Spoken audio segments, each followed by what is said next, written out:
any kind of genitalia or anything. However, there are areas where this does not hold. So the goal of meditation is to bring your ki energy along after you die, so that when you die and you discover to your shock that your, let's just say the integral aspect of your being remains the same, that is to say you are you, you will go to this place that, for lack of a better word, we'll call the bardo. That's a Tibetan word, and it sort of vaguely in a half-assed way means kind of the same thing that the Catholics and the Christians consider with the term limbo, a place of transition, an intermediate way place, a way station. Now, in limbo, I don't understand the details, and it's all complicated and crap, and it's really not even based on reality, so the details there are not pertinent. Within the bardo, though, some of the details are very pertinent. The nature of ki is such that it can be, as an energy source, taken along with you after your consciousness separates from the body.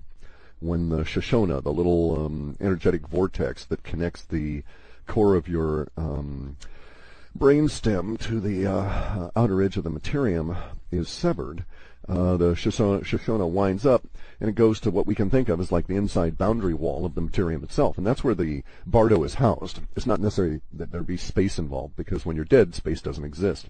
You have no volume. Anyway, so in the bardo, you can't move, you can't do anything except in a very limited fashion unless you take this energy along with you. That limited fashion is what we can think of as like the basic universal mind. It's the basic layer that it allows the whole system to function. Now, again, within the bardo, though, you have freedom if you have power. It's a very interesting, and there's probably all kinds of speculation that goes along with it, but it's an interesting phenomenon. And that is that you can indeed move around, you can shove people around, you can be a bully, you can get things accomplished. There's no material stuff. It's not like you have to pick up rocks or, eat lunch or anything. So you don't use your energy there. The energy is all used within the interaction between, let's just describe it in a loose kind of a way, your personality and the personalities of the other beings you're going to encounter. Bearing in mind, of course, that personality derives from your body, so it's a big difference. In any event, though, to get there, you've got to, or once you're there in the bardo, to do anything, you've got to have this energy with you, and it helps to have these like physical batteries of ki that you can take along. And now we can get into the details of all of this. Meditation works by basically joining the parasympathetic nervous system to the sympathetic nervous system and allowing you to have conscious control over the sympathetic system. Now, the differences between the parasympathetic and the sympathetic system basically come down to the automatic systems of the body that you think you have no control over. In Western medicine, it's assumed you can't control your heart rate, your circadian rhythm, your liver function, kidney function, or any of that. Now, this, of course, is untrue, as many tens of millions of people have demonstrated over history in the various areas of the greater Hindu Kush region, basically from Southeast Asia all the way over to the Mideast, the yogic centers of the planet. Now, yoga works by the same way. It also joins the parasympathetic nervous system to the sympathetic nervous system and allows you conscious control of that. Why is this? It's because there are some parts of your combined system, the sympathetic system and the parasympathetic system, that you do have conscious control over. The easiest one to grasp is breathing. If you were to not think about it, you're still going to breathe. Obviously, when you're unconscious and you're sleeping, you're still breathing. But if you choose to, you have absolute, finite, in the now, millisecond by millisecond control over your breathing. And since the breathing is, your lungs and the entire respiratory system is both sympathetic and parasympathetic, this is your entree into ultimately being able to control all of the usually non-cogent systems, the automatic systems of the body. And so yoga does this too, as an approach. So let's back up for a little bit and say that meditation is not the only way in which to gain this power and carry it with you. Yoga such as Hatha Yoga, intends to bring about, through its term yoga, union. Yoga means union in Sanskrit. A union, a blending of these parasympathetic and sympathetic systems such that you have conscious control. Because once you have conscious control, basically the idea is that you funnel off little bits of your ki energy, and you even do exercises to get more ki energy, and you pack them into these batteries that are built into your energy body that have analogs within your physical body. See, it's real straightforward. I mean, it's practical. In no way is it. It's esoteric because it's internal, entirely a subjective and conscious sort of thing. But from my viewpoint, meditation and yoga and all of that doesn't even count as woo-woo. I mean, it's base science. Anyway, so breath control is the method for getting control of the various systems of the body. Is all in aid for what is the second sentence in the Science of Yoga, which is this great book I keep touting, written, 13, 14, 50,000 years ago. It doesn't. We really have no definitive way of ascertaining when the original information was put down for the first time. Everybody says it's really the Sutras of Patanjali, but Patanjali is kind of a made-up guy, like didn't really exist. Patan is a path name or a tribal name for people in the Hindu Kush.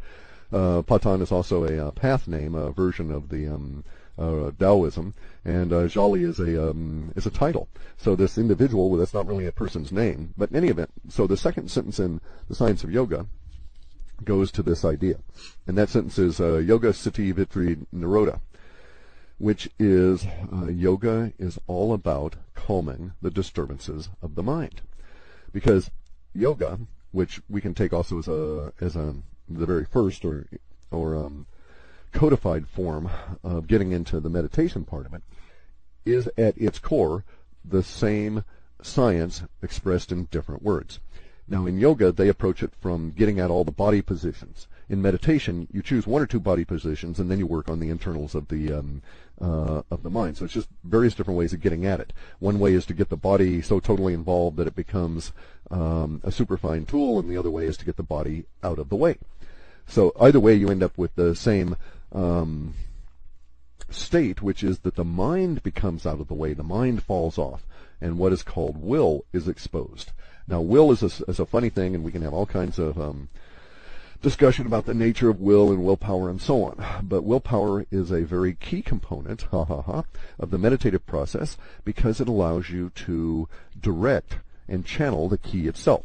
Without using your will, the ki will not separate, will not do anything other than it's entrained to do, which is to follow these specific pathways through your various bodies.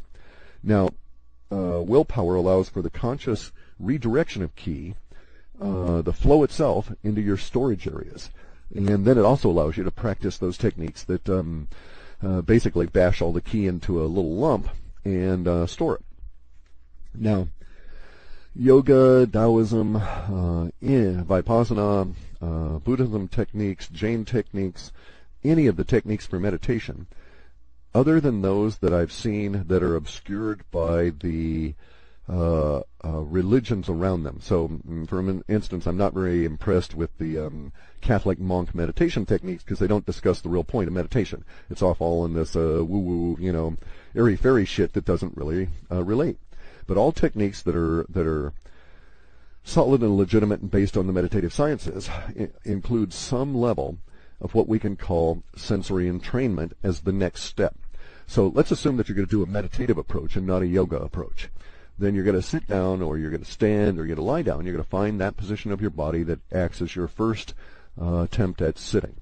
And then you're going to basically attempt to do a sensory entrainment along with your breath control, such that the two become bound, and then you can use your consciousness to move between the entrainment with the physical system of the breathing to the other systems, including your senses. Now, this is where it gets a little bit tricky. Not all meditation for males is the same. My techniques, while they're valuable and they can work for everybody, and they're not mine, I mean, I didn't invent them or anything, A, they're not the only ones, and B, there are people that shouldn't use them. They'll find easier, better ways. And this has to do with this idea of the sensory entrainment. So you need to discover as a meditator, you need to discover and root out your particular bent or proclivity towards sensory balance. So for some people, they're very acutely sensitive in hearing. Others are acutely sensitive in smell. Others in visual cortex. Others in sense through the skin, etc. So you find the balance of the senses and find out which one you are dominant in, and then it is usually easiest to use that sense as your entrance to the entrainment of the physical breathing systems into the other parts of the body. So let's just say that you were visually oriented. Well, if you're going to do a meditative approach, then what you want to do is you want to remove the visual cortex from the process of basically cogitation or thinking. And but this is not thinking like sitting around and analyzing or listening to your internal dialogue or any of that. It's a different kind of thinking. So, but basically the idea is that if you're going to take the meditative sense entrainment approach, you want to remove these senses, and or you want to heighten them so much, but that's like a 20 or 30-year process. So it's very difficult for anybody in the modern age to take that approach anymore. I don't know anybody doing it. Mostly we're using the approaches where we're eliminating the senses through entrainment. So all of the sensory entrainment has as its first goal in the process the removal of the linguistic center of your mind, literally the shutting down of the internal dialogue, because that internal dialogue is just a royal pain in the butt. It gets in the way of any kind of real interaction with meditation. And it's because most people have been okay, I want to say most people. I'm speaking mainly to people in the Western tradition where you've been bombarded with energies that are very high frequency, and they have a tendency to hype and accelerate the linguistic center of your brain such that you're constantly drowning in this internal dialogue and can't get away from it. If you were to live in more remote environment, if you were, in the African deserts, Australian deserts, if you were out in the water, on the ocean, if you lived in the mountains, this kind of thing, in a different form of life, you would find that this is not the case. That you would not be struggling with trying to control the linguistic center. The dialogue would be far less, there would be far less of the pulse going into it, and so on. I'm actually of the opinion that the linguistic center overload, the internal dialogue, is what drives a lot of people crazy, and they have no control over it. And it is also affected by external forces, and I know the powers that be are really pushing on that. Okay, so there's where we come down to the first half of this whole idea. So I'm going to do a little real recap here. Meditation is about building ki and shoving it in these various parts of your combined energy and physical body. Meditation is about taking that ki with you into death. That's its goal. Now, before you're dead, there's all kinds of benefits from meditation.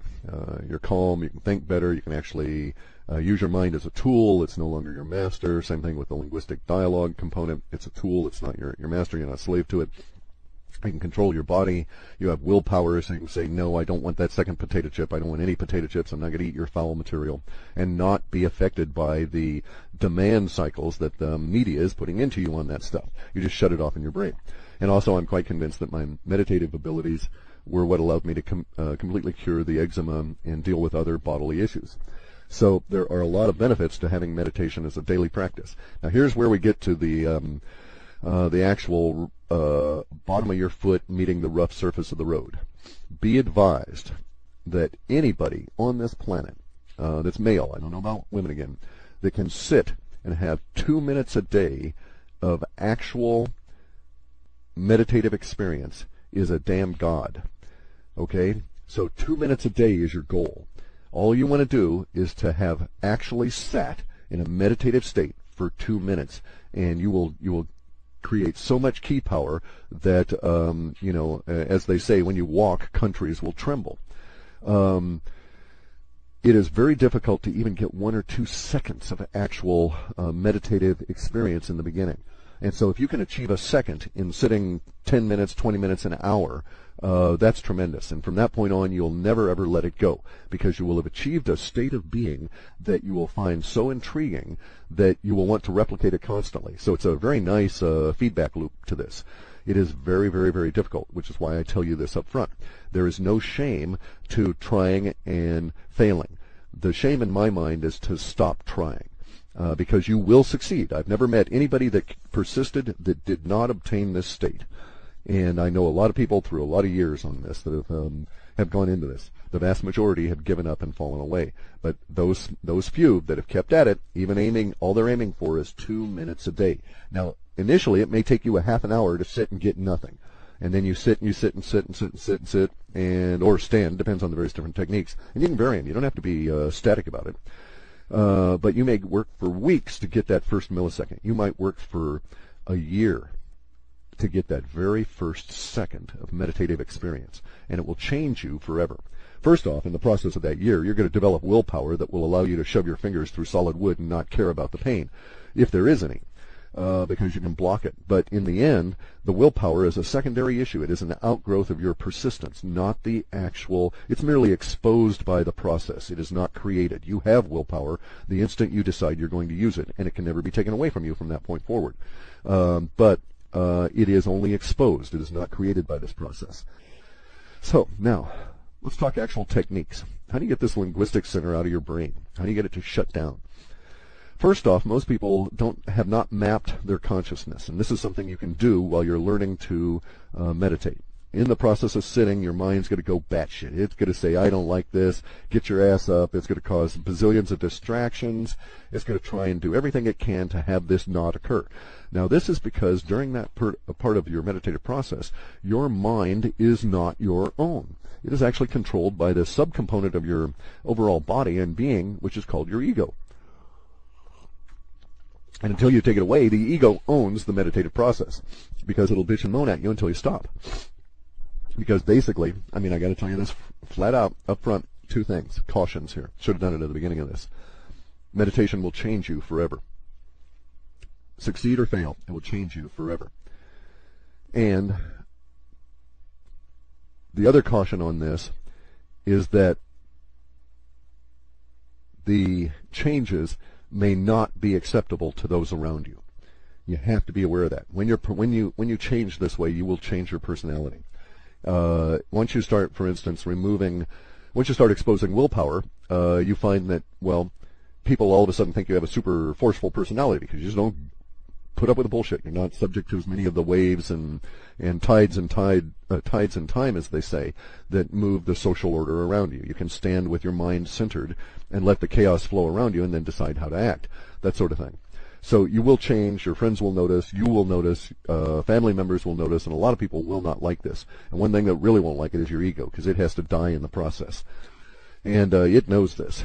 Now, the fact that it's just a subset of yourself and all of this, and it's not real entity and so on, is secondary to the thing, and there's no real death that way. It's not like you're taking acid and your whole body's going to fly apart for 5 hours, and maybe you're going to recover. So anyway, back to the meditation techniques. The ego's going to really bitch. And so during that period of the process, when you're just sitting and you're learning to sit, and that's going to hurt. There's going to be pains in your body all over the place. Persist. The pain is temporary. As we say in Raven Tribe, a moment of pain, a lifetime of pride. So persist through the pain. It's just merely pain. Change, shift, you go through these things. You ought to see your beginning meditation practices with lots of people where you get 30 or 40 people in a room. They're going to say sit for even an hour. The first, say 56 minutes is all this shuffling and noises and little body movements and groans and aches and stuff, because it takes you a long time to learn this. Those same 30 people, if they persist and they're in there a year later, will come on in for an hour's meditation. It'll probably be more likely an overnighter, and they'll sit, and within, maybe 2 minutes, 3 minutes, the place is totally silent. Maybe you'll hear the wind rustle the geese a bit if they're wearing the light geese in the summer. But other than that, there's just no noise. And that's because you have learned, you've taught yourself the process of how to sit. Now, the same thing is true of standing in the Nikung form. I do not, for the early meditators, recommend the lying down techniques. I've used them myself, but they're really more for the advanced adepts that know what they're doing, because too many people simply fall asleep. So Now, the idea here, sorry about that, is to move and shift your consciousness around during the period of time that you're learning to meditate. The moving and shifting of consciousness is not the goal. We'll get to that in a minute. This is something you can do along the way because it'll help you out. When you're sitting there and your mind's bitching at you and your ego is saying, let's stop, do this, my butt hurts, scratch your left ball, your knee is aching, all of this kind of thing, pay attention. Not to what it's saying, just disregard that. Every single time a thought arises, every single time a word it comes into your brain, simply ignore it. Stand back from it. That's your goal during this early part of time, is to allow yourself to feel the separation between you and the internal dialogue. Once you've felt that separation, then you will realize how controlled you are by it. Once you feel the separation, then it becomes possible to encapsulate this little thing and get it under your control and put a leash on it. But the key part of this process during the early sitting phase, when you're going to sit for that first half hour and not achieve any meditative goal, go for the other goal. Map out your consciousness in a meaningful way. When you see it, feel it, hear it, say a thought, try and locate that relative to where you are, such that you are able to discern that there is a difference between where the thought arises and where the you, that is you, is. It sounds strange, but it's quite practical, quite true. If you try that during those first few hours of sitting, you're going to save yourself all kinds of time later on, because you will have mapped out your internal layout of your own consciousness. And in that process, you're going to need to know that later on. Okay, so actual techniques for sensory entrainment. Again, we're going to use visual and sensory input as the first part, because most people are actually dominated by that simply because of the size of the visual cortex at the back of the brain. Secondary ones are usually dominated by sound or voice, third by hearing, and fourth by smell. Fifth by it's a kind of debate between the smell and the body sensations. Anyway, though, there's two kinds of sensory entrainment, either through deprivation or through persistent refinement. I've never gone the deprivation route. There are people that go into chambers and all of that, and it's highly effective. I've heard very good reports from it, but I have no experience there, so I can't speak to that. Probably the same thing occurs, and it's the same result, and at some point you pick up, and these techniques that I'm offering would also work under those circumstances, but I can't say when or where. In any event, the all-time favorite. Okay, so in refining senses, obviously the thing to do is basically what you do is you locate your willpower, and then you put the willpower on the sense in order to do an entrainment. All the while, by the way, you're controlling your breathing, because your breathing is your route in there. And so some people, when they start meditating, they'll start counting their breathing, and all they do is count their breath. And this is called the throwaway thought method. And that's where you sit and you focus all your attention every single time you sit on your breath. And if a thought comes up, you have like a little mental finger and you flick it away and you go back to thinking about your breath. And you just keep doing this. And eventually, you will indeed reach a meditative state, because you will have entrained all of your consciousness on to the joining of the sympathetic and parasympathetic nervous systems, which is your breathing, and you will have bypassed the linguistic center and all of that. Many people find this very difficult to do, though, to maintain that level of focus. So there's other ways, there's other techniques. And also, I advise not staying with a particular technique for months and months and months. When it starts to reach a certain point, I change and go into something else, because it becomes less effective the more you pursue it, because of the nature of the mind itself. Bear in mind, the mind is infinitely complex. It will run ahead of you and figure out all kinds of traps to have this not work, because it is not in the ego's interest that this should occur. And we can discuss the ego and relative to the powers that be and all of that crap later. Anyway, so let's talk about refinement of a sensory situation. In my case, we're going to use vision as the first of our technique. And this is probably going to be the first of many, many, many discussions, because the nuances involved in this we can go on for hours. But persistence of vision is really a good one. And this is the one that people use when they use candles or lights, or they do the sun salutation and they meditate with the sun. They are using persistence of vision as an entrainment tool. Now, here's what goes on. In meditation, you'll usually see that most people have their eyes closed, and then they are variously controlling their body through breathing, etc. But the eyes remain closed. I'm going to talk about another technique that's different in just a minute. But let's stick with the persistence of vision. In order to do the persistence of vision with the eyes closed technique, many people start off by staring at a candle. And it's not like they really stare at it. You sit down, get yourself comfortable, get through all of the aches and pains of the body, get your sitting bones good on the floor, all of that, or wherever. Then you got your candle lit and so on. And the idea with the persistence of vision candle approach is that you stare at the flame for a minute or so, and then you close your eyes. And you will see that you still see the flame, as though you were looking at it.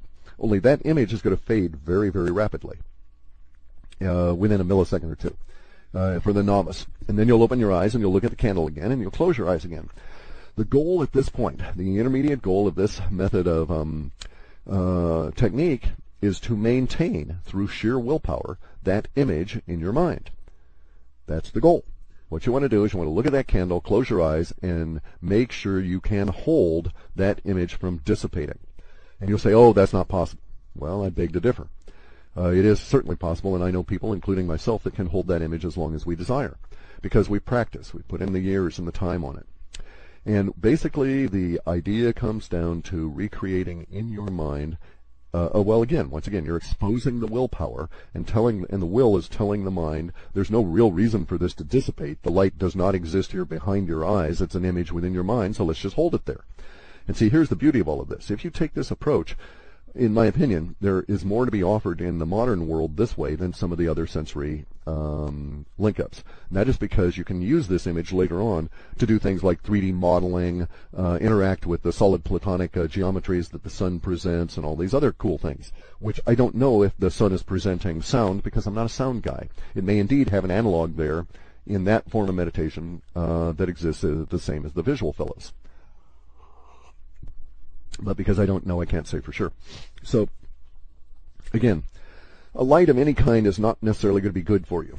You can get, for instance, a 10,000 lux LED light for vitamin D creation, and look at that, and you will not be able to, after you close your eyes, you won't be able to see that image fade for I don't know how long. And that's because the energy of the 10,000 lux lights is dominating the persistence of the vision. This may work. You may be able to then hang on to that image and learn to control it internally, because you've sort of like totally irradiated your mind with it, and it'll persist naturally longer. I didn't come up that way, so I don't know. I came up from candles, and it's a different form of technique, trying to keep the flickering candle flame flickering and active in your mind.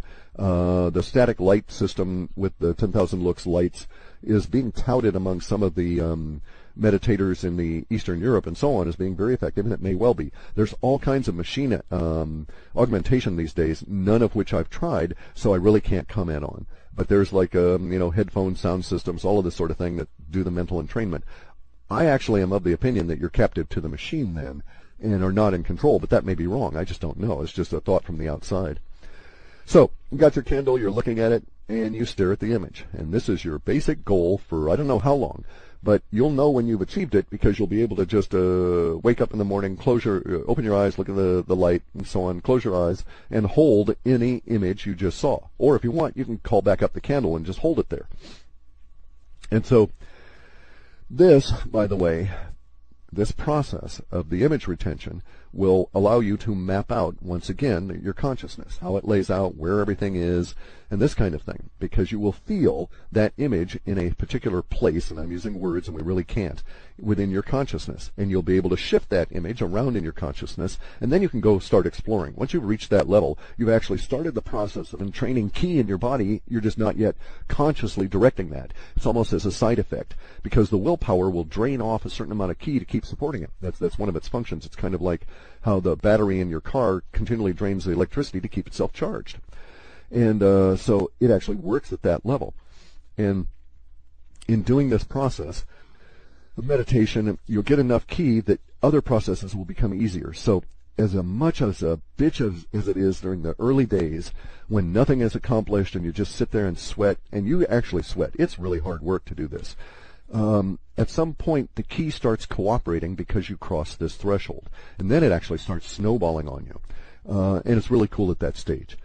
So let's look at one other series, or a bunch of other specific quick techniques that are like the persistence of vision. Because I can talk about this for hours and hours and hours, days and days and days, and it means absolute shit. Does not mean a damn thing, because it is not sitting. We're talking about sitting. And so once you've listened to this, don't listen to it again. Go and sit. Then maybe listen to it again if you want. But go and sit. You're not going to get this by listening. You're not going to get this by reading. You got to go and sit. If you've ever seen the book, read the book, The Razor's Edge, or seen the movie, there's a section in there where the guy who's been obsessed with enlightenment all his life and has been lugging along all these thousands of books and stuff and trying to get enlightenment through that approach, finally grasps it all, and he starts burning these very rare books for heat, and he gets it. At that point, he has reached this point of threshold of enlightenment. And we are looking for that. We're looking for a threshold experience, which you don't get listening to me. You get by sitting. So we're going to go through some real quick stuff, and then I'll drop it off here, and we'll pick it up some other time with some of the more secondary approaches. But again, for early meditators, there are some other ways to achieve persistence, and you can do it through control of your body. Now, many of the control of the body things will cause you some physical pain when you start. Again, persist through the pain. It is merely pain. It's not damage. It's just your body saying, I'm very uncomfortable. I've never had to do this before. I think maybe something's going to happen to me. Don't do it. And so here are some of the things you can do. You can use specific breathing techniques where you count your breaths. You can use specific breathing techniques where you breathe through one lung and then into the next. You can use techniques where you hold your nose on one side to force the air through the other side that is not dominant. I need to get into that at some point. Bear in mind the dominant parts of your body, the two halves, swap every 90 minutes. You can control that. It's another way of controlling your body. One way I really liked that I really loved in the early beginning, although it hurt like hell, was to put the eyes to the bridge of the nose with the eyeballs open. That is to deliberately cross your eyes and look at the bridge of your nose. And when you do this, after you've achieved that, and it hurts like hell and you're in a cross-eyed state, you stay in a cross-eyed state, and then you gradually, slowly, agonizingly slowly, lower your eyelids until only 1/4 of your eye is exposed. This technique is an extremely powerful one. What many people don't recognize is that because we are actually energy bodies and energy is flowing through and we only think we have physical atoms and stuff, that it is true, and it seems really stupid to say so, but the yogic fellows discovered that if you put your body into certain positions, there are certain energy flows that are created. Duh. Basically what you're doing is tuning your antenna and allowing those energy flows to reach your consciousness. And so one of these things, the eyes to the bridge of the nose, is a very specific technique that creates a specific arrangement of consciousness in your brain. It's actually a brain effective process, as you will discover if you do it for a half an hour, and then stop. That first half hour, actually probably the first few minutes if you're just trying it for the first time ever. Okay, so we've got eyes to the bridge of the nose. We've got specific breathing techniques. There's even breathing techniques where you put the two thumbs on the abdomen, one at the base of each of the lungs, and attempt in turn to push each thumb out individually through your breathing, not through your diaphragm. Other things are diaphragm-specific breathing techniques.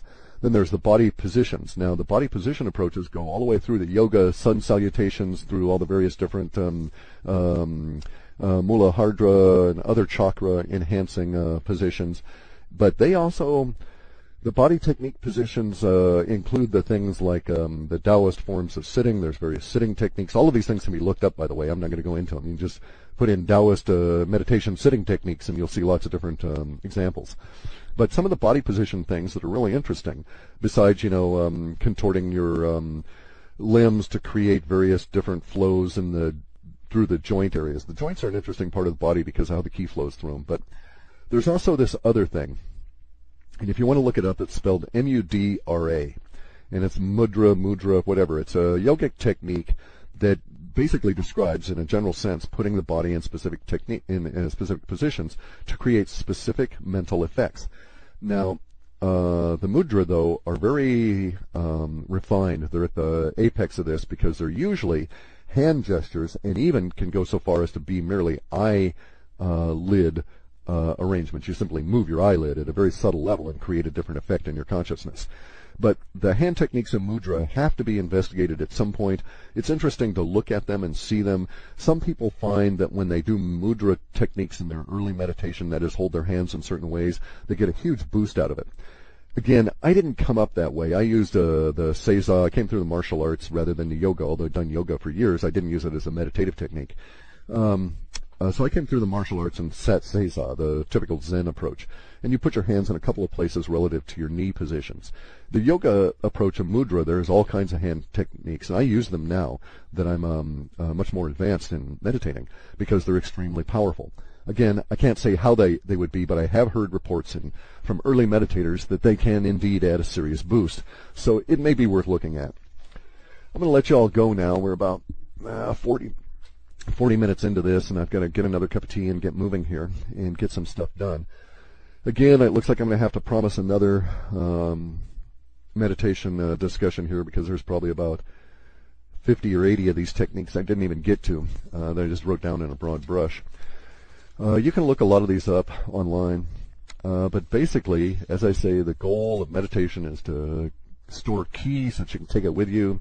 You can use the ki in the process of meditation for great purpose and benefit here on earth before you're dead. But for men, basically the idea is you've got to have a big battery of ki to be able to exert your will in the bardo. You need power. It's simply a power equation. You can have all the willpower you want, or will that you want, but without the power, you don't have willpower. And that is, in my opinion, it's a necessary thing when dealing with the bardo and the system that encompasses our consciousness as we transit through death and recognize our eternity, as opposed to our immortality. Immortality is limited. Eternity is not. So